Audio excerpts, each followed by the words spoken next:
to ABT Talks. ABT, which stands for Astrobiotalks. At Astrobiotalks, हम लोग बात करते हैं एस्ट्रोबायोलॉजी, प्लानिटरी जियोलॉजी, जियोलॉजी की और भी चीज़ों के बारे में जो कि एस्ट्रोबायोलॉजी से रिलेटेड है. So, for our very first Astrobiotalks podcast, we have Neha Vishwakarma, who is a geology student from Ramlal Anand College, University of Delhi. Hello Neha, hello Avin. I hope you are fine. I am fine, आप कैसे हो? मैं भी ठीक हूँ. So Neha, you are a geology student and you are the guest at our very first podcast. I'm confident that the knowledge you have about geology, being a geology student, हमारे इस podcast के लिए काफ़ी beneficial होगी और जो audiences हमें देख रही है उनको भी बहुत कुछ जानने को मिलेगा. So before moving into the discussions of our topic, let me tell our audiences about podcast topic. तो आज के हमारे podcast का topic है Possibility of Earth like Mars in the past. बहुत सारे लोग ये सोचते हैं कि मार्स पहले एक अर्थ जैसा प्लैनेट था, but then as the time passed it turned into a red planet. So क्या ये बात सच है या नहीं, इसी के बारे में हम आज डिस्कशन करेंगे हमारे पॉडकास्ट में. So let's start. So yes, let's start the discussion. So Neha, my first question to you is that can you provide an overview of the current understanding of Mars past and its potential for being an Earth-like planet? Yeah, so see, imagine Mars not as a dusty desert but a watery wonderland. Billions of years पहले Mars एक blue planet था, ऐसा हो सकता है वहाँ पे reverse बहती हो, लेक्स हो या फिर एक बहुत बड़ा ओशन हो जैसे आज हमारे प्लेनेट अर्थ पे है। लेकिन सोचने वाली बात ये है कि अगर मार्स पहले हमारी अर्थ जैसा एक प्लेनेट था तो उस प्लेनेट के साथ ऐसा क्या हुआ that it turned into a red planet. So scientist का मानना है कि बहुत सारे कॉस्मिक रीजंस रहे होंगे मार्स के इस कन्वर्जन के पीछे, जैसे कि एस्टेरॉयड बम्बार्डमेंट हुआ हो। बहुत सारे एस्टेरॉयड बम्बार्ड हुए होंगे मार्स की सरफेस पे, जिसकी वजह से वहाँ का जो एटमॉस्फेयर है उस पर भी काफ़ी इफेक्ट पड़ा होगा। उस एस्टेरॉयड इम्पैक्ट की वजह से शॉक वेव्स जनरेट हुई होंगी through out the planet. Another reason can be volcanic eruption. We know that the biggest mountain of the solar system, Olympus Mons, is present on Mars and it is volcanic in nature. It is a shield volcano. So वहाँ पे जब volcanic eruption हुआ होगा तो volcanic gases ने Mars के atmosphere को नुकसान पहुँचाया हो, वहाँ का क्लाइमेट चेंज हुआ हो। इस इंसिडेंट की वजह से भी हम बोल सकते हैं कि इसका जो मार्स का एटमॉस्फेयर है वो चेंज हुआ होगा। There can be many other reasons like Mars की मैग्नेटिक फील्ड फेड हो गई, वहाँ की रिवर्स ड्राई अप हो गई ड्यू टू क्लाइमेट चेंज। तो बहुत सारे रीजंस हो सकते हैं इस कन्वर्जन के पीछे। So there can be many reasons for the conversion, but we are not sure of a particular reason of this conversion.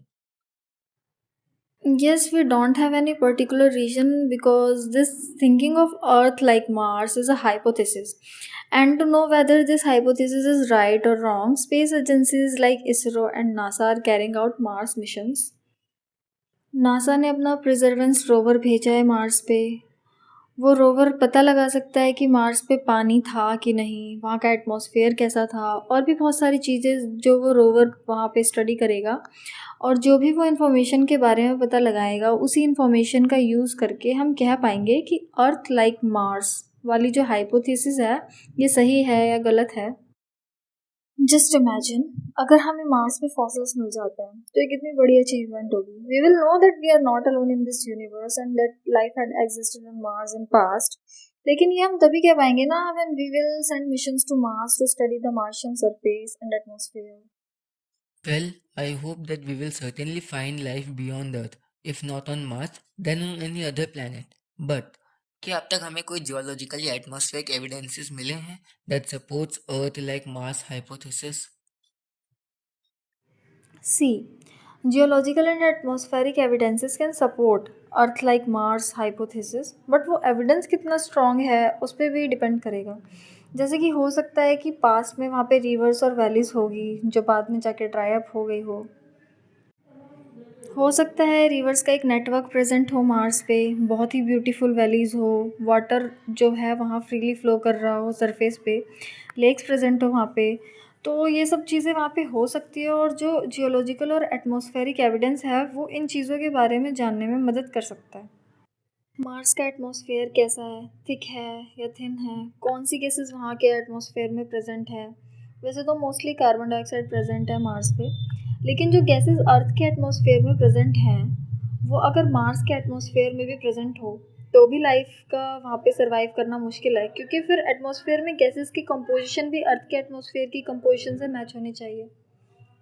So there are a lot of factors needed in order for a life to survive. Yes, there's no doubt that a lot of factors contribute for us to survive. But जो recently discovery हुई है Mars पे कि Mars पे बहुत सारे frozen water ice के deposits मिले हैं इन लार्ज अमाउंट, उस पे आपका क्या कहना है? क्या वो अर्थ लाइक मार्स हाइपोथेसिस को सपोर्ट करता है? ये जो डिस्कवरी है ये भी रिसेंटली ही हुई है। कुछ चीज़ें हमारी आंखें नहीं देख पाती हैं, तो इन चीज़ों को कैसे देखा जाए, उसके लिए हमारे पास टेक्नोलॉजी है। तो ये जो डिस्कवरी हुई थी ये रडार सर्वे टेक्नोलॉजी की मदद से की गई थी। वाटर का मार्स पे मिलना एक क्रूशियल क्लू है कि मार्स हमेशा से कोल्ड डेजर्ट नहीं रहा है।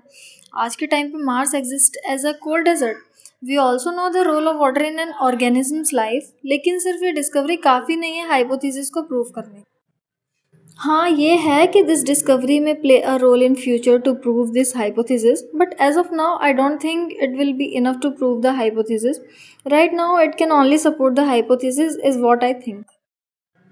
अच्छा, तो ये जो मार्स मिशंस कैरी आउट किए जा रहे हैं bye space agencies like NASA, ISRO, ESA, इन मिशंस का कितना इम्पोर्टेंस है मार्स के एक्सप्लोरेशन में? जो मार्स पे मिशंस भेजे जा रहे हैं, रोवर मिशन, ऑर्बिटर मिशंस, यही एक तरीका है जिससे हम मार्स को और अच्छे से जान सकते हैं। जो रोवर मिशंस हैं वो वहाँ के सरफेस की स्टडी करते हैं, सॉइल की स्टडी करते हैं, मार्स की सरफेस के बारे में एक अच्छा आइडिया देते हैं। जो ऑर्बिटर मिशन है ये मार्स के ऑर्बिट में ऑपरेट करते हैं। ये एरियल सर्वे करते हैं, रडार सर्वे करते हैं, एक वाइड एरिया को कवर करके उसकी स्टडी करते हैं। रोवर्स जो है वो वाइड एरिया कवर नहीं कर पाते, और जो ऑर्बिटर होता है वो एक बहुत वाइड एरिया को कवर करता है। ये जो रोवर्स और ऑर्बिटर्स है ये शर्लॉक होम्स की तरह काम करते हैं, ये डिटेक्टिव का काम करते हैं, ये वहाँ पे एविडेंस ढूंढते हैं। जो अभी हमने बात की थी कि मार्स पे रिसेंटली बहुत सारा फ्रोज़न वाटर आइस डिस्कवर हुआ है, तो ये इन्हीं डिटेक्टिव्स ने डिस्कवर किया है। कुछ ऐसे ही एविडेंसेस ढूंढने के लिए हमने ये मिशन वहाँ पे भेजा है। अभी तो कुछ ही मिशन गए हैं मार्स पे, आने वाले फ्यूचर में और भी मिशन कैरी आउट होंगे by several space agencies. Even ISRO भी मार्स पे और मिशंस भेजेगा, और एक टाइम आएगा फ्यूचर में when even humans will go to Mars and will return back to Earth. But for that to be possible हमारी टेक्नोलॉजी को और एडवांस होना पड़ेगा, जो कि मे बी फ्यूचर में पॉसिबल हो जाएगी। So we can say that Earth like Mars hypothesis is just an hypothesis as of now. Yes, but nobody know what the future holds for us.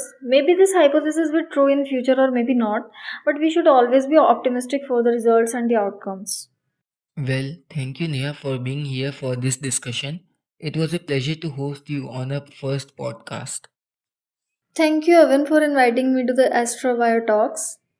I hope the people watching us has also got some idea about this.